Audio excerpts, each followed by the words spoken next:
Welcome to commerce crackers. मैं आपका बड़ा भाई Priyanshu.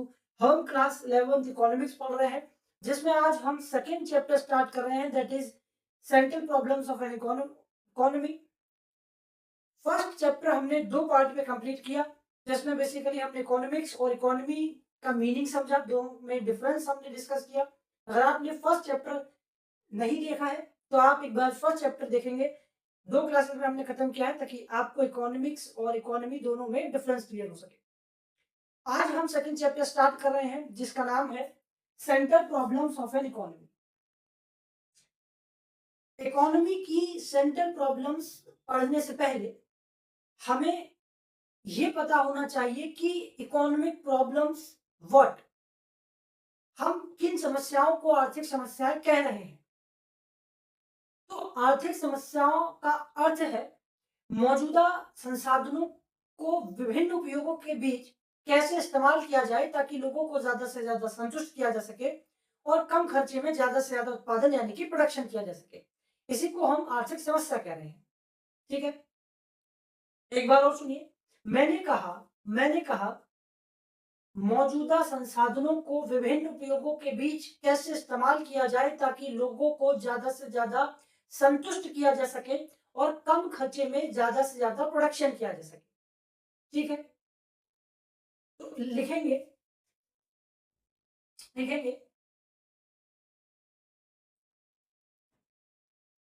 Economics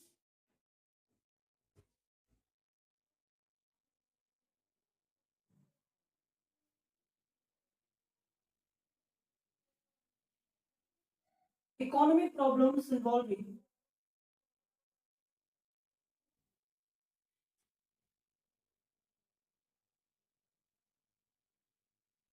economic problems involving allocating resources among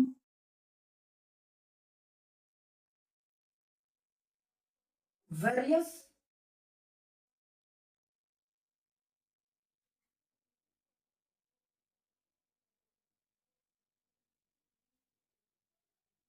alternative uses in a way to in a way that in a way that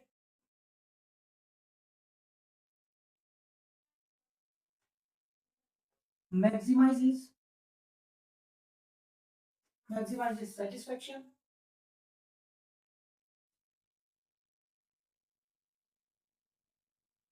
and production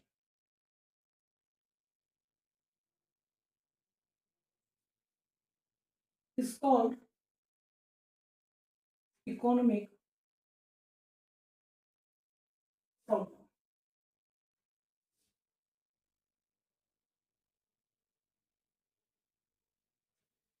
मैंने लिखा economic problems involving allocating resources among various alternative uses in a way that maximizes satisfaction and production is called economic problem। ठीक है, अब हम एक example लेते हैं। मैंने एक एग्जांपल लिया, जैसा कि आप सभी को पता है कि वर्तमान में मिल्क एक स्केर्स कमोडिटी है। यानी अगर शहरों की बात हम ना ही करें, गांव में भी पहले की अपेक्षा दूध अब थोड़ा कम देखने को मिलता है। तो मैंने एक एग्जांपल लिया कि मेरे पास 1 लीटर दूध है, अब मेरे सामने दो दो ऑप्शन है। मेरे पास 1 लीटर दूध है और मेरे सामने अब दो ऑप्शन है। या तो मैं पनीर बना सकता हूँ या आइसक्रीम बना सकता हूँ। तो मेरी प्रायोरिटी पनीर के लिए होना चाहिए, बाकी चॉइस की बात है। तो ऐसा क्यों है कि मुझे दोनों में से एक चीज चुनना है। तो अगला टॉपिक हम पढ़ने वाले हैं causes of economic problem. Causes of economic problems यानी कि आर्थिक समस्या के कारण क्या है। हेडिंग डालेंगे causes of economic problem. Causes of economic problem. ठीक है, कॉजेज ऑफ इकोनॉमिक प्रॉब्लम्स,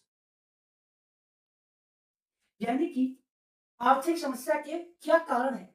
अगर हम कारण की बात करें तो जनरली हमें तीन कारण देखने को मिलते हैं। There are three causes of economic problem. Economic problem के तीन कॉजेज हमें देखने को मिलते हैं। पहला है पहला है नंबर वन है unlimited unlimited wants. Unlimited wants, हमारी अनगिनत इच्छाएं हैं, अनगिनत चाहते हैं, जिनकी कोई सीमा नहीं है। हमारी इतनी इच्छाएं हैं, मनुष्य की इतनी ज्यादा इच्छाएं हैं जिनकी कोई सीमा ही नहीं है, जो कभी पूरी हो ही नहीं सकती।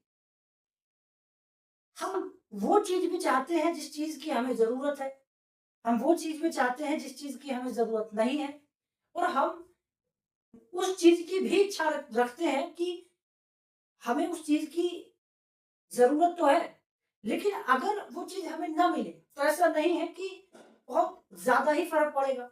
हम ऐसी भी चीज की मतलब हम हमारी इच्छाएं बहुत ज्यादा है, अनगिनत है, उनकी कोई सीमा है ही नहीं।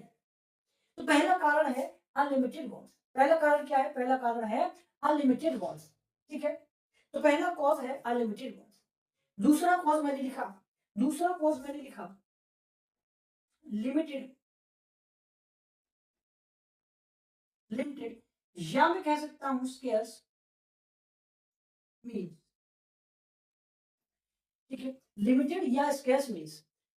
अब ये जो वर्ड है स्केर्स, इसका अर्थ क्या है? इस स्केर्स कमोडिटी हम हर उस चीज को कह रहे हैं। स्केर्स कमोडिटी हम उस गुड्स को कहते हैं, हम उस सामान को कहते हैं जो गुड लोगों को ज्यादा से ज्यादा संतुष्ट कर सकता है, लेकिन उसकी कमी है, वो बहुत ही सीमित मात्रा में है, तो उसको हम स्केर्स कमोडिटी कह रहे हैं। जैसे मिल्क, तो हमारी चाहते तो बहुत सारी हैं, बहुत सारी चाहते हैं, लेकिन उन चाहतों को पूरा करने के लिए जो संसाधन है, वो संसाधन हमारे पास बहुत ही सीमित मात्रा में है। कैसे है? बहुत ही सीमित मात्रा में है। ठीक है, लिमिटेड या स्केयर मींस। तो ये दूसरा कारण है। ठीक है, तो ये दूसरा कारण रहा। तीसरा कारण है, थर्ड कॉज रहेगा, थर्ड कॉज है थर्ड कॉज है alternative alternative uses. Alternative uses, तो थर्ड कारण क्या है? तो थर्ड कॉज है ऑल्टरनेटिव यूजेस। हम एक ही संसाधन का प्रयोग जाने कितनी चीजों में कर दे रहे हैं। एक ही संसाधन का प्रयोग करके हम बहुत सारी चीज मतलब एक ही संसाधन का प्रयोग हम बहुत सारी चीजों में कर रहे हैं। जैसे मिल्क ही ले लो, दूध से हम न जाने कितनी ही चीज बना दे रहे हैं। दूध से हम मिठाइयां बना दे रहे हैं, दूध से दही बना दे रहे हैं, दूध से पनीर बना दे रहे हैं, आइसक्रीम बना दे रहे हैं, ब्रेड बना दे रहे हैं, और न जाने कितनी ही चीज हम बना दे रहे हैं।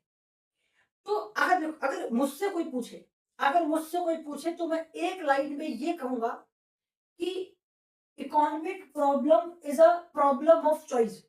भाई, ये सारी समस्या चॉइस की ही तो है। ये सारी की सारी समस्या चॉइस की ही तो है। तो आप यहाँ पर लिख सकते हैं, यहाँ पर आप और इसमें ऐड भी कर सकते हैं, और लगाकर यहाँ पर ऐड कर सकते हैं। आप लिख सकते हैं economic problems involving allocating resources among various alternative uses in a way that maximises satisfaction and production is called economic problem. और यहाँ पर और लगाकर लिख सकते हैं और it is a problem of choice. ये सारी की सारी समस्या किसकी है? चॉइस की है। मुझे क्यों क्यों दोनों ऑप्शन में से एक चुनना पड़ रहा है कि मैं दूध का या तो आइसक्रीम बनाऊं या फिर पनीर बनाऊं? तो ये क्या है? ये प्रॉब्लम ऑफ चॉइस है। तो हम एक ही चीज से न जाने कितनी ही चीज बना दे रहे हैं।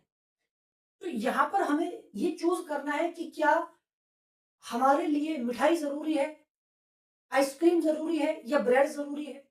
हमारे लिए बटर जरूरी है, या फिर हम कुछ और चीज दूध से बना दे रहे हैं वो जरूरी है? तो ऑल्टरनेटिव यूजेस, ये हमारा तीसरा कॉज है इकोनॉमिक प्रॉब्लम का, आर्थिक समस्या का। हमारी प्रायोरिटी ब्रेड को होना चाहिए, ना कि आइसक्रीम को होना चाहिए। तो ये क्या है? ये प्रॉब्लम ऑफ चॉइस है, यहाँ पर चॉइस की सारी समस्या है, ठीक है। तो हमने 3 कॉजेज यहाँ पर देखे, अनलिमिटेड वॉन्ट्स, लिमिटेड और scarce means unlimited alternative uses, ये 3 कॉजेज हमने यहाँ पर इकोनॉमिक प्रॉब्लम के देखे। अब आप क्या ये समझ चुके हैं कि इकोनॉमिक प्रॉब्लम किसे हम कह रहे हैं? ये समझ चुके हैं? डन है? तो अब हम अपने चैप्टर के मेन टॉपिक पर चलते हैं। चैप्टर का मेन टॉपिक है central problems of an economy. Economy की सेंट्रल प्रॉब्लम्स हम डिस्कस करेंगे, जो कि हमारे चैप्टर का मेन टॉपिक है।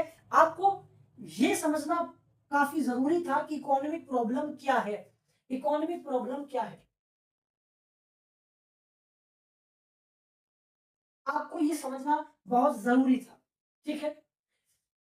तो इसको स्क्रीनशॉट लेंगे या इसको लिखेंगे, फिर हम अपना चैप्टर का टॉपिक डिस्कस करते हैं। इकोनॉमी की सेंट्रल प्रॉब्लम हम डिस्कस करेंगे।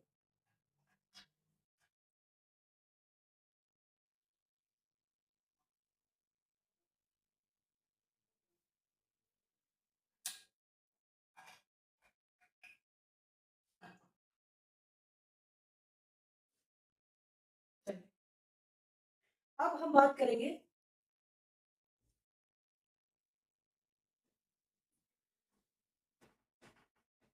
Central problems of an economy, economy की सेंट्रल प्रॉब्लम्स।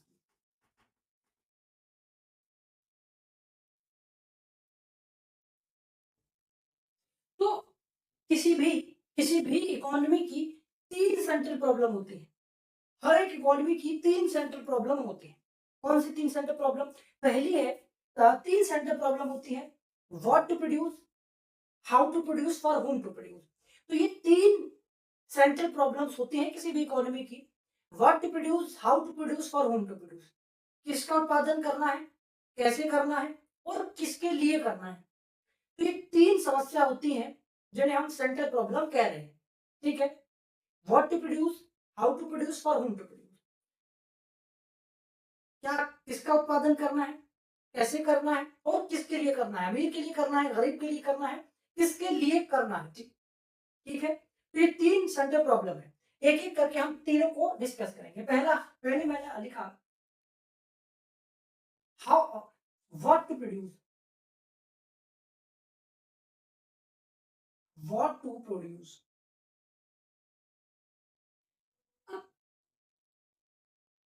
पहले आपको ये समझना होगा कि व्हाट टू प्रोड्यूस से हम क्या कहना चाह रहे हैं। व्हाट टू प्रोड्यूस यानी कि किस चीज का उत्पादन करना है। अब किस चीज यानी कि गुड्स की हम बात कर रहे हैं।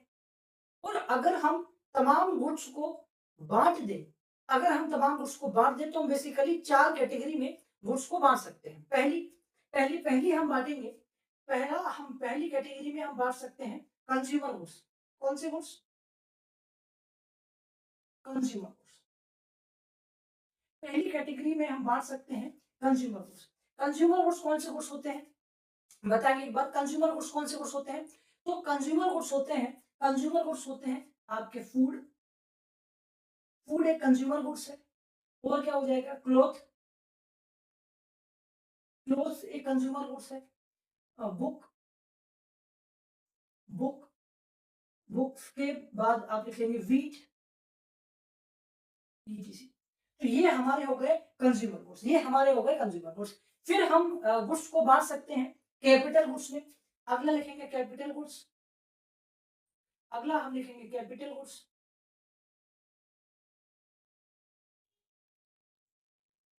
कैपिटल गुड्स में machines,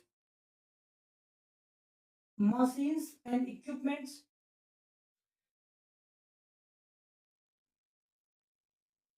machines and equipments,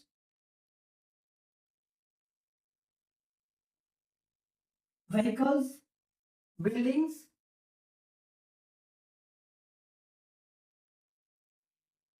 etc। तो ये हमारे होते हैं कैपिटल गुड्स, ये हमारी होती है capital goods, machine and equipments, vehicles, buildings. तो ये कुछ हमारे कैपिटल गुड्स के एग्जांपल हैं, ये हमारे कुछ कैपिटल गुड्स के एग्जांपल हो जाएंगे, ठीक है। तो कंज्यूमर गुड्स, कैपिटल गुड्स, इसके बाद हम बांट सकते हैं war time goods. War war time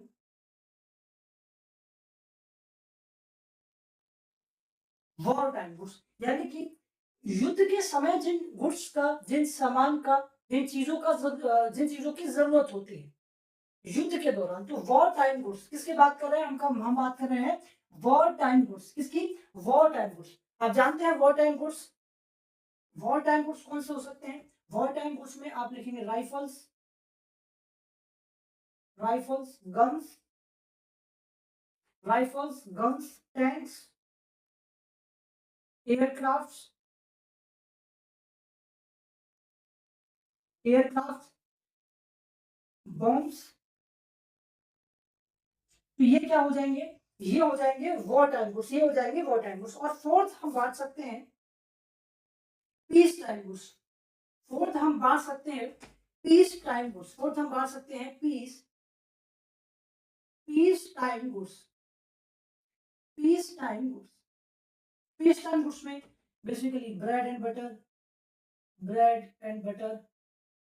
तो ये कुछ चीजें हो जाएंगी हमारी पीस टाइम गुड्स की। तो हम तमाम गुड्स को चार कैटेगरी में बांट सकते हैं, चार कैटेगरी में बांट सकते हैं। पहला consumer goods, capital goods, war time goods और पीस टाइम गुड्स। तो चार कैटेगरी में हम गुड्स को बांट सकते हैं। तो पहली समस्या ये है कि इनमें से किन गुड्स का व्हाट टू प्रोड्यूस, यानी कि किन गुड्स का प्रोडक्शन करना चाहिए। तो पहली समस्या किसी भी इकोनॉमी के लिए पहली सेंट्रल प्रॉब्लम क्या है? पहली सेंट्रल प्रॉब्लम है कि इनमें से किन गुड्स का प्रोडक्शन करना चाहिए, इनमें से किन गुड्स का प्रोडक्शन ज्यादा जरूरी है। Consumer goods, capital goods, war type goods या फिर पीस टाइम गुड्स, इनमें से किन गुड्स का प्रोडक्शन किया जाए। अगर पहली समस्या सॉल्व हो जाती है, पहली समस्या का समाधान अगर मिल जाता है कि भाई इसमें से किन गुड्स का प्रोडक्शन करना चाहिए, व्हाट टू प्रोड्यूस जो है अगर सॉल्व हो जाती है, व्हाट टू प्रोड्यूस का समाधान मिल जाता है, फिर इकोनॉमी की दूसरी सेंट्रल प्रॉब्लम खड़ी होती है। अच्छा, इसमें जो है व्हाट टू प्रोड्यूस, इसके साथ एक समस्या और है, मतलब इस प्रॉब्लम के साथ इकोनॉमी के लिए एक और सेंट्रल प्रॉब्लम खड़ी हो जाती है, जो कि इसी में हम बेसिकली देख रहे होते हैं कि पहली समस्या इकोनॉमी की पहली सेंट्रल प्रॉब्लम तो ये है, पहली सेंट्रल प्रॉब्लम तो ये है व्हाट टू प्रोड्यूस। इसी के साथ एक प्रॉब्लम और है हाउ मच टू प्रोड्यूस। अगर ये पता चल जाता है कि इनमें से किन गुड्स का प्रोडक्शन करना है, उसके बाद एक और समस्या ये है इसी के साथ कि कितना करना है।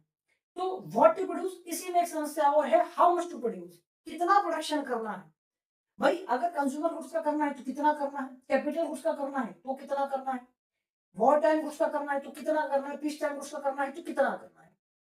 तो इसमें एक समस्या और आती है, यहाँ पर एक समस्या और आती है, एक समस्या और आती है how much to produce, how much to produce. ठीक है, हाउ मच टू प्रोड्यूस यानी कि किस चीज का उत्पादन करना है और कितना करना है। ठीक है, इसमें एक समस्या और आ जाती है कि कितना करना है। तो अगर इस समस्या का समाधान मिल जाता है, फिर इकोनॉमी की दूसरी सेंट्रल प्रॉब्लम आती है हाउ टू प्रोड्यूस, कैसे उत्पादन किया जाए, क्या किया जाए। ये तो मिल गया कि भाई इन चारों में से इस चीज का प्रोडक्शन करना जरूरी है इकोनॉमी में, लेकिन कैसे किया जाए। दूसरी प्रॉब्लम क्या है? तो मैं दूसरी लिख रहा हूं, दूसरी प्रॉब्लम मैं लिख रहा हूं, सेकंड प्रॉब्लम मैंने लिखी, सेकंड प्रॉब्लम मैंने लिखी how to produce, how to produce, कैसे किया जाए, हाउ टू प्रोड्यूस। अब आप कहोगे भैया कैसे किया जाए, कैसे किया जाए मतलब कैसे किया जाए यानी, कैसे किया जाए यानी which techniques are applied for production. Which technique, हम यहाँ पर टेक्निक की बात कर रहे हैं कि किस टेक्निक को यूज करके प्रोडक्शन किया जाए, किस टेक्निक को यूज करके प्रोडक्शन किया जाए। या फिर हम कह सकते हैं कि कैसे, कैसे हम कम कॉस्ट पर ज्यादा प्रोडक्शन कर सकते हैं, कम कॉस्ट पर ज्यादा प्रोडक्शन कर सकते हैं। तो यहाँ पर मेन बात यह है कि हाउ टू प्रोड्यूस यानी कि किस टेक्निक का यूज किया जाए, which techniques are to be used for production. तो अगर हम टेक्निक की बात करें तो हमारे पास दो टेक्निक आती है, हमारे पास दो टेक्निक निकल कर आती है। पहली labour intensive technique,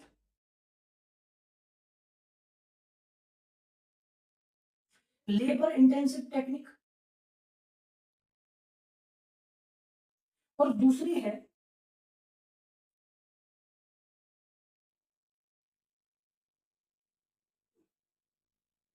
capital intensive technique. तो हमारे पास यहाँ पर दो टेक्निक निकल कर आती है। अगर पहली समस्या सॉल्व हो जाती है कि किस चीज का प्रोडक्शन करना है, उसके बाद इकोनॉमी की दूसरी सेंटर प्रॉब्लम खड़ी होती है कि कैसे करना है, how to produce. How to produce में लेबर इंटेंसिव टेक्निक का यूज करना है या फिर कैपिटल इंटेंसिव टेक्निक का यूज करना है। लेबर इंटेंसिव टेक्निक में लेबर ज्यादा होती है, लेबर ज्यादा होगी और कैपिटल कम होगी। यहाँ पर लेबर ज्यादा होगी और कैपिटल यहाँ पर कम होगी। देखिए, यानी कि हम यहाँ पर हम वर्कर्स का, लेबर का, ह्यूमन रिसोर्स का ज्यादा प्रयोग करेंगे और कैपिटल का यानी कि मशीन्स का, इक्विपमेंट्स का, टेक्नोलॉजी का कम यूज करेंगे। तो उसे हम कहते हैं लेबर इंटेंसिव टेक्निक। ठीक है, अगर कैपिटल इंटेंसिव टेक्निक का यूज किया जाए तो कैपिटल इंटेंसिव टेक्निक का मतलब है कि कैपिटल का प्रयोग ज्यादा और लेबर का प्रयोग कम। ठीक है, यानी कि मशीन्स का, इक्विपमेंट्स का, टेक्नोलॉजी का प्रयोग ज्यादा किया जाए प्रोडक्शन में और लेबर का, मजदूरों का, जो वर्कर्स है उनका प्रयोग कम किया जाए, उनका प्रयोग कम किया जाए। ठीक है, उनका प्रयोग कम किया जाए। तो दूसरी समस्या अगर हल हो जाती है तो पहली समस्या अगर हल हो जाती है कि किस चीज का प्रोडक्शन करना है, उसके बाद दूसरी समस्या खड़ी होती है कि कैसे करना है। अगर इसका भी समाधान निकल जाता है, उसके बाद एक और समस्या आती है कि किसके लिए करना है। किसके लिए करना है मींस सोशल वेलफेयर के लिए करना है या फिर जीडीपी ग्रोथ के लिए करना है, या फिर जीडीपी ग्रोथ के लिए करना है। तीसरी सेंटर प्रॉब्लम क्या है? तीसरी सेंटर प्रॉब्लम है फॉर होम टू प्रोड्यूस। क्या है? For whom to produce. Third centre problem क्या है? For whom to produce. ठीक है, फॉर होम टू प्रोड्यूस मैं यही लिखूंगा, for whom to produce, for whom to produce. ठीक है, फॉर होम टू प्रोड्यूस यानी किसके लिए करना है? सोशल वेलफेयर के लिए करना है या फिर जीडीपी ग्रोथ के लिए करना है। ठीक है, सोशल वेलफेयर के लिए करना है या फिर जीडीपी ग्रोथ के लिए करना है। तो ये तीन सेंट्रल प्रॉब्लम्स है, तीन आर्थिक समस्याएं हैं। Central problems of an economy, economy की तीन सेंट्रल प्रॉब्लम, पहली व्हाट टू प्रोड्यूस, दूसरी हाउ टू प्रोड्यूस और तीसरी है फॉर होम टू प्रोड्यूस यानी कि किसके लिए करना है, सोशल वेलफेयर के लिए या फिर जीडीपी ग्रोथ के लिए। अब आप ये कहोगे कि भैया आपने सेंट्रल प्रॉब्लम्स, इकोनॉमी की सेंट्रल प्रॉब्लम्स बता दी, ये तीन होती हैं, what to produce, how to produce, for whom to produce, लेकिन इनका समाधान क्या है? प्रॉब्लम बता दी, इनके सॉल्यूशन भी तो बताइए। तो अब हम इनके सॉल्यूशन ही डिस्कस करने वाले हैं। उससे पहले आप ये बताइए कि क्या आपको इकोनॉमी की तीन सेंटर प्रॉब्लम समझ आई क्या? बताएंगे क्या ये तीनों प्रॉब्लम समझ आई? मैंने बहुत, ये कोई ज्यादा ऐसा नहीं है कि कोई बहुत बड़ी चीज है, सिंपल सी भाई बात है, सिंपल सी चीज है जिसे मैंने बहुत सिंपल तरीके से बताया। ठीक है, अब हम बात करेंगे इन प्रॉब्लम्स की सॉल्यूशन की। तो सॉल्यूशन बहुत इजी है, सॉल्यूशंस भी बहुत इजी है, एक बार इसको देखेंगे।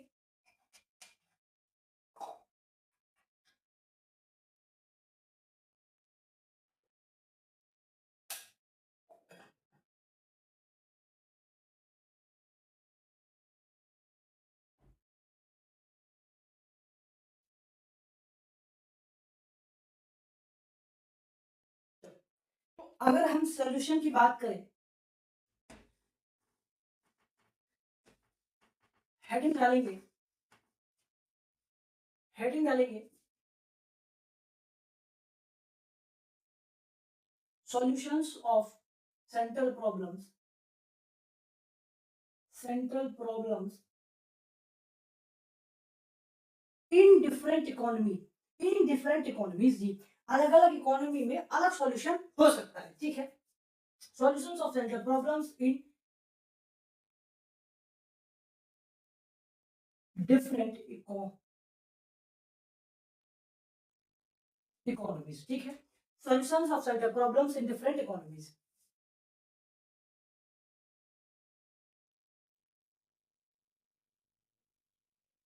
अगर हम सॉल्यूशंस की बात करें तो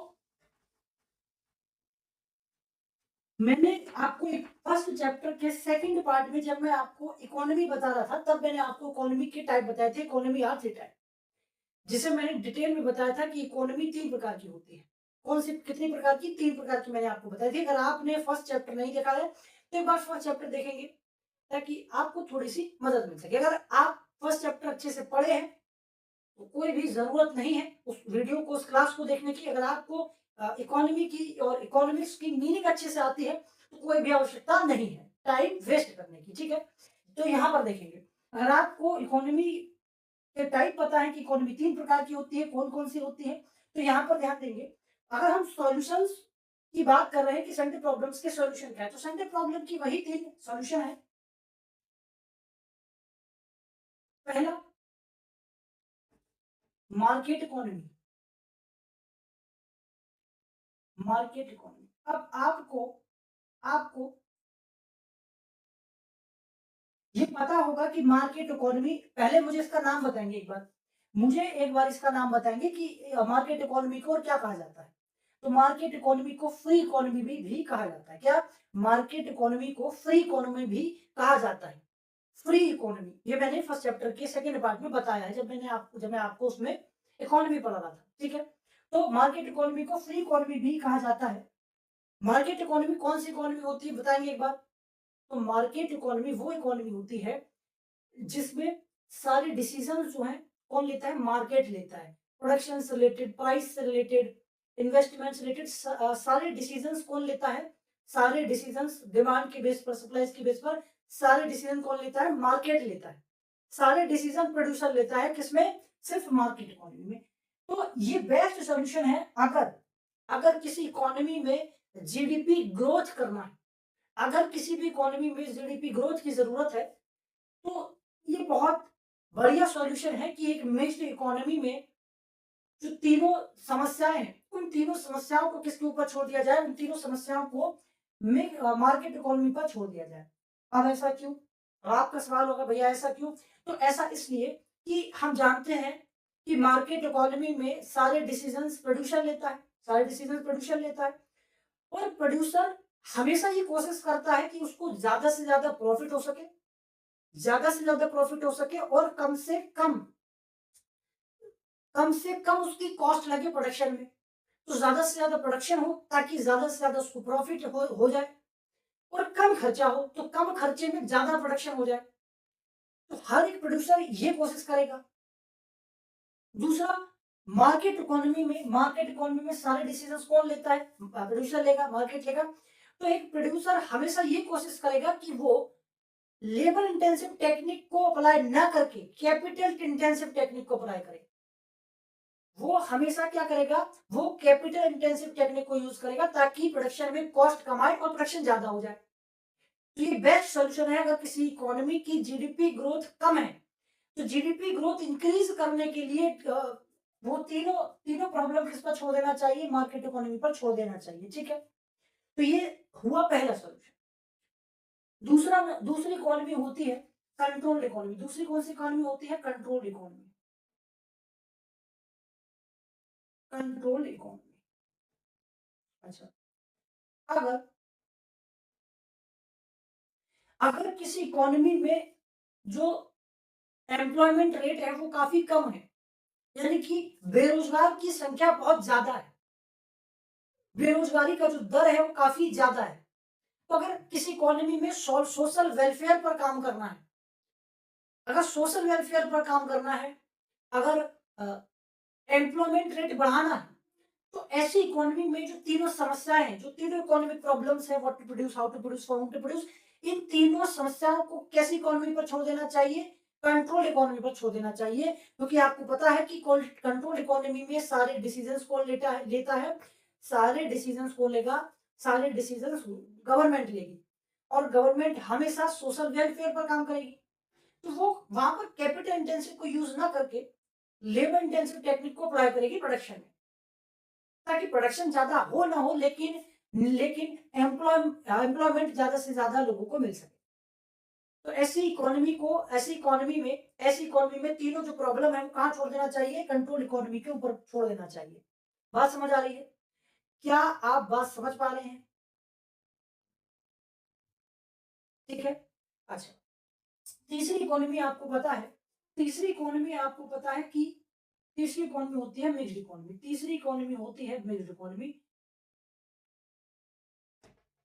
मिक्स्ड इकोनॉमी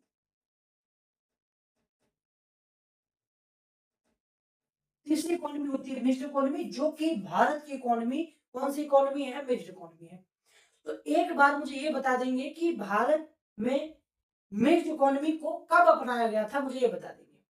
भारत में मिक्स्ड इकोनॉमी को कब अपनाया गया था, मुझे ये बताएंगे, जल्दी बताइए। अगर आपको नहीं पता है कि भारत में मिक्स्ड इकोनॉमी कब अपनाया गया था, भारत को मिक्स्ड इकोनॉमी कब से माना गया है, तो आप फर्स्ट चैप्टर की क्लास जो है चैनल से करेंगे, ताकि आपको पूरा तीन इकोनॉमी के बारे में पूरा क्लियर हो सके। क्योंकि मैंने जिन बच्चों ने मेरी फर्स्ट क्लास की होगी उन्हें पता है कि मिक्स्ड इकोनॉमी को भारत में दूसरी पंचवर्षीय योजना के तहत अपनाया गया था, पंडित जवाहरलाल नेहरू के शासनकाल में। ठीक है। तो दूसरी पंचवर्षीय योजना मैंने आपको समय भी बताया था, है ना? कमेंट करके समय बताएंगे दूसरी पंचवर्षीय योजना कब से कब तक की है। तो मिक्स्ड इकोनॉमी तीसरी इकोनॉमी है। मिक्स्ड इकोनॉमी में क्या होता है, मिक्स्ड इकोनॉमी में जो डिसीजंस होते हैं वो मार्केट भी लेता है, यानी कि प्रोड्यूसर भी लेता है और गवर्नमेंट भी लेती है, दोनों मिलकर डिसीजन लेते हैं। दोनों कुछ कुछ मुद्दों पर कुछ चीजों के डिसीजन मार्केट लेता है और कुछ चीजों पर डिसीजन कौन लेता है, हमारा गवर्नमेंट लेता है।